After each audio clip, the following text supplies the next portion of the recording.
It all began on what was supposed to be a routine morning on the set of Good Morning America, with seasoned broadcaster George Stephanopoulos preparing for an interview with none other than Hollywood legend Clint Eastwood, the acclaimed actor and director known for his commanding screen presence and decade-spanning film career, from the spaghetti westerns of the 1960s to the gritty, modern dramas that earned him critical acclaim and Academy Awards. And while the anticipation was high and fans tuned in nationwide to see the 94-year-old icon speak candidly about his legacy, new projects, and personal reflections, what unfolded instead was an explosive and unexpected confrontation that left viewers stunned, producers scrambling, and the entertainment world buzzing for weeks afterward as whispers turned into headlines and headlines into controversy. Starting with a simple yet loaded question posed by Stephanopoulos about Eastwood's political views, which have long been the subject of public scrutiny and polarized debate given his past appearances at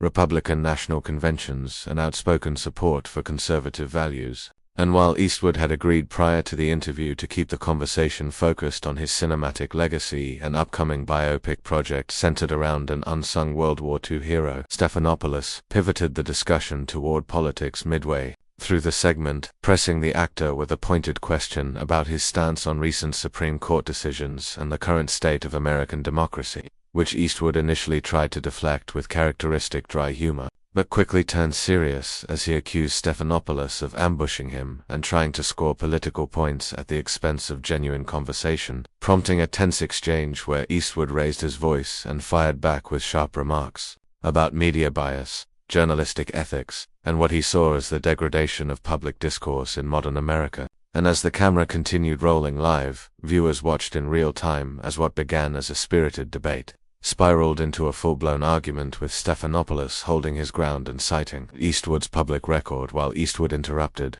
repeatedly to criticize the host for what he called disrespectful sensationalism, leading co-host Robin Roberts to step in briefly in an attempt to mediate and pivot back to safer ground. But the damage had been done, and the tension reached a boiling point when Eastwood stood up mid-interview, removed his earpiece and declared that he was done playing games with talking heads, at which point the broadcast abruptly cut to commercial, leaving viewers with nothing but speculation. But behind the scenes, chaos erupted as producers frantically debated whether to continue the interview post-break or escort Eastwood off the premises entirely. And sources from inside ABC later leaked that Eastwood had stormed off set, refusing to return, allegedly muttering about how Hollywood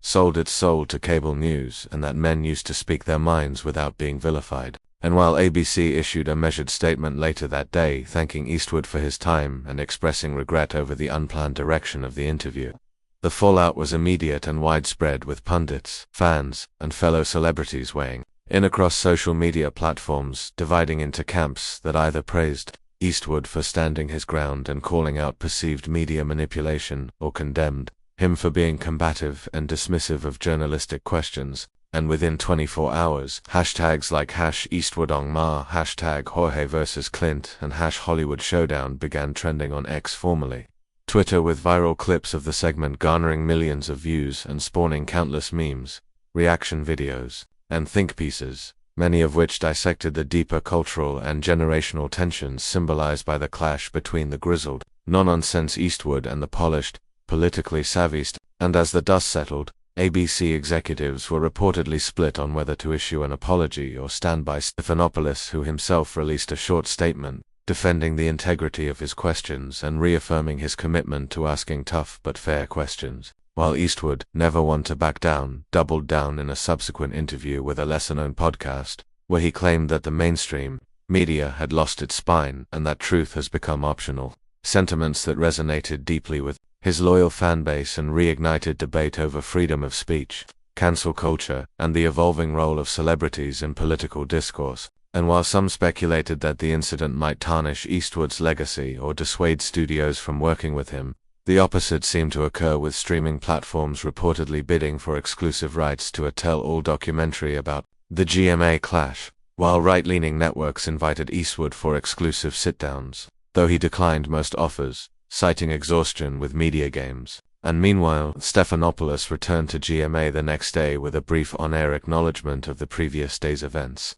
thanking viewers for their feedback and assuring them that Good Morning America remained committed to civil dialogue. even when tensions rise, though his tone betrayed the emotional toll the encounter had taken. And while the show maintained its ratings, internal reports hinted at growing unrest among staff, who felt that the incident exposed deeper divisions within the network over how political issues are handled and ostensibly entertainment-focused interviews. And amid all this, longtime collaborators of Eastwood, such as Morgan Freeman, Hilary Swank, and Bradley Cooper, were asked to comment, with most choosing to stay neutral or offer vague support. The one unnamed director was quoted as saying, "Clinton's has always been his own man, and you don't ambush him without consequences." A sentiment echoed by many who felt that Stephanopoulos, despite his journalistic pedigree, had misjudged the tone and timing of his questions. And as the weeks passed and the media circus moved on to newer scandals and celebrity mishaps, the Eastwood GMA incident lingered in public memory as one of those rare, unscripted moments when the tightly controlled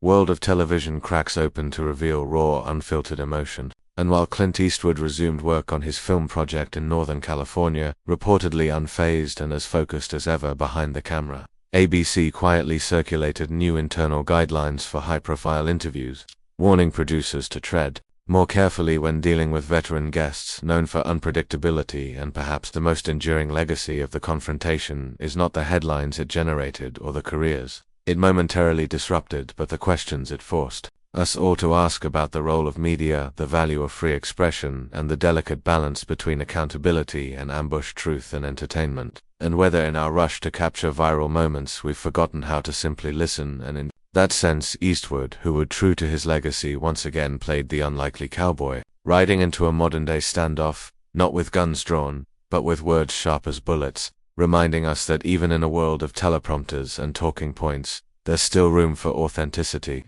raw nerves, and the kind of combustible truth that doesn't fit neatly into a morning show format. And as Hollywood watches with bated breath to see whether this moment becomes a cautionary tale or a rallying cry, Clint Eastwood remains undeterred, refusing to apologize, refusing to backtrack, and in his own words, still making his day one fight at a time.